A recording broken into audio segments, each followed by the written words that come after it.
उनकी बात करने की बजाय गोलियां चला रही है और 30,000 से ज़्यादा आंसू गैस के गोले सिंबू बॉर्डर पर डाल दिए गए हैं किसानों पर।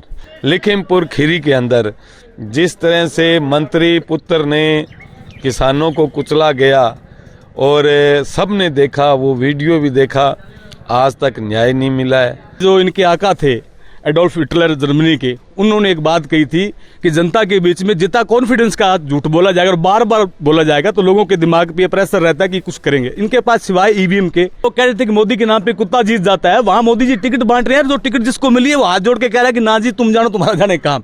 एमएसपी की मांगों को लेकर और स्वामीनाथन रिपोर्ट को लागू करने की मांग, किसान कर्ज की माफी की मांग को लेकर जिस तरह से किसान लगातार आंदोलन कर रहे हैं, अब किसान दिल्ली कूच करने की बात कर रहे हैं। 6 मार्च का जिस तरह से पूरे देश भर के किसानों का कॉल बुलाया हुआ है, दिल्ली कूच करेंगे। हमारे साथ यहाँ किसान नेता मौजूद है, किसान मौजूद है, इनसे बात करते हैं कि उनकी तैयारी किस तरह से है दिल्ली कूच करने को लेकर। रघुवीर जी, आप बताएं, किसानों की जो मांगे हैं लंबे समय से चल रही है, दिल्ली कूच करने का आह्वान किया गया है, किस तरह की तैयारियां हैं?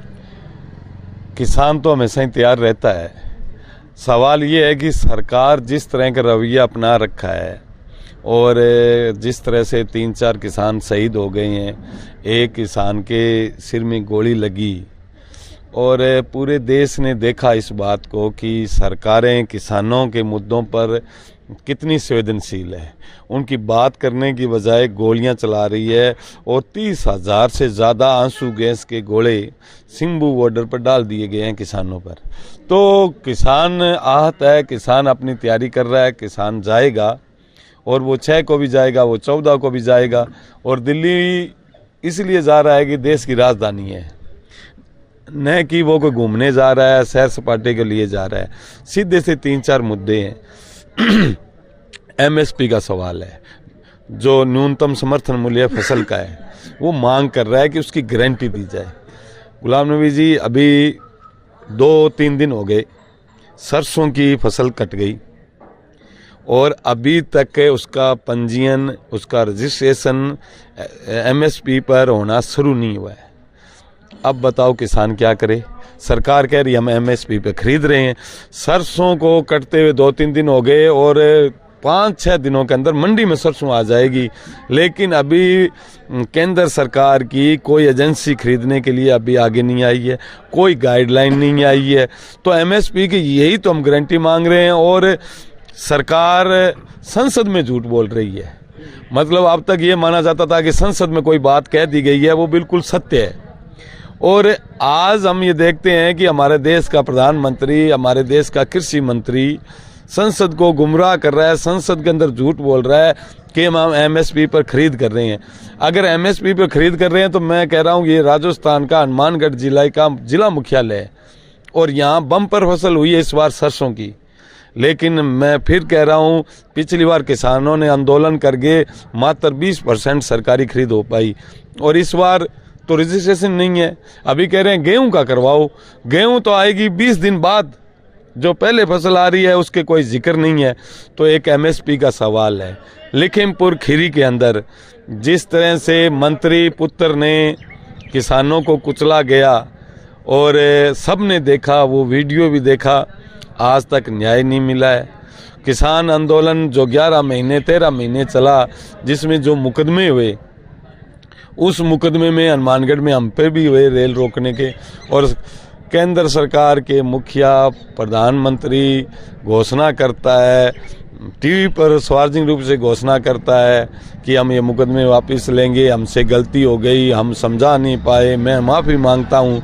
और आज भी मुकदमे जस के तस पड़े हैं। स्वामीनाथन आयोग की जो रिपोर्ट आई कि फसल का भाव क्या होना चाहिए, C2 + 50%, इसका मतलब ये है कि उसका ज़मीन का किराए का और उसके परिवार के जो अन्य लोग जो काम करते हैं उनकी मजदूरी जोड़कर वो रेट तय किया था। और ये जो अपने भाषण दिया था कि आय दुगनी होगी किसान की, दुगनी की आधी हो गई है। तो ये जो सवाल है जिस पर किसान पिछले 2-3 सालों से लड़ रहा है और केंद्र सरकार किसान और मजदूर दोनों को दबाना चाहती है, इसलिए वो इस तरह के कानून लगातार लेकर आ रही है। हमारा आह्वान है संयुक्त किसान मोर्चे का 14 मार्च को दिल्ली में जाने का। उस क्रम के हम पूरी तैयारी में लगे हुए हैं। पूरे राजस्थान से लोग जाएंगे और बड़ी विडंबना है आपके बीच में कह रहे हैं कि सरकार जब यहाँ बदली है, राजस्थान में बीजेपी की सरकार है, और आप देखिए कितना बड़ा तमाशा किसानों के साथ हो रहा है। बड़ा आसान सा जोड़ा जो आपके समझ में आ जाएगा कि गेहूं की फसल आएगी कम से कम 20 अप्रैल, उससे पहले गेहूं की फसल मंडियों में नहीं आएगी। अभी छोटी मोटी डेयरी नौहर में, भादरा में जो बिरानी इलाका है या अपने कोटा है, इटावा है, वहाँ तो सरसों आएगी, और सरसों का भाव जो है वो 5650 रुपये सरकार का भाव है सरसों का। अब आप अंदाजा लगाइए कि पिछली जो फसल थी कपास की, उसका 7650 रुपये भाव था, लेकिन 5000 से ऊपर आज भी हमारी मंडी में 5000 से ऊपर प्राइवेट में नरमा खरीदने को कोई तैयार नहीं है। अब सरसों की भी यह हालत है। गवर्नमेंट को तैयारी तो करनी चाहिए, सरसों की जो फसल पहले आएगी खरीद तो पहले उसकी होगी ना, लेकिन वादे कर रहे हैं गेहूं के लिए। लेकिन असल में ढकोसला है कि वो जो उन्होंने पहली बार हमने देखा है, अलग अलग मंडियों में ई रिक्शा लगा रखे हैं, प्रचार कर रहे हैं, गांव में जा रहे हैं, एफसीआई के अधिकारी जा रहे हैं, कलेक्टर साहब रोजाना मीटिंग पे मीटिंग हो रही है, बारदाना ले लिया जी, क्वालिटी इंस्पेक्टर आ गए, टेंडर आ गए, सारी प्रक्रिया चल रही है। असल मंशा क्या है? अगर तुम्हारी मंशा किसान को राहत देने की है, एमएसपी पे खरीद करने की है, तो फिर पहले सरसों की आनी चाहिए ना। बड़े इलाके में, बम्पर इलाके में सरसों हुई है, और हनुमानगढ़ और गंगानगर जिला पूरे राजस्थान में 2 ही जिले ऐसे हैं जहां बम्पर कृषि आधारित जिले हैं, जहां नहरी पानी अच्छा है, गेहूं की फसल अच्छी होती है, नरमा कपास होता है, उसके अलावा चना है, दालें हैं, कोई ज्वार का जवाब नहीं है। तो ये सारी की सारी जो अभी चल रही है, ये सिर्फ चुनावी मुहिम चल रही है। लोगों के बीच में प्रचार किया जा रहा है कि मोदी की गारंटी है, जो जुमले थे मोदी को, उनको अब गारंटी साबित किया जा रहा है, जबकि ऐसा जमीनी हकीकत में नहीं है। चुनाव की बात करें, लोकसभा चुनाव नजदीक है, और जिस तरह से किसान सड़कों पे है, आंदोलन कर रहा है, दिल्ली कूच करने की तैयारी कर रहा है, लाठियां खा रहा है, गोलियां खा रहा है, फिर भी जो मोदी सरकार है वो दावा कर रही है कि इस बार 370 पार हो जाएंगे, 400 पार हो जाएंगे। ये आंदोलन का क्या उनके प्रभाव नहीं पड़ेगा? ऐसा नहीं है, वो जनता का एक माइंड सेट कर रहे हैं। ये आरएसएस की लॉबी का एक ही है कि झूठ बोलो और बड़ी तसल्ली के साथ बोलो।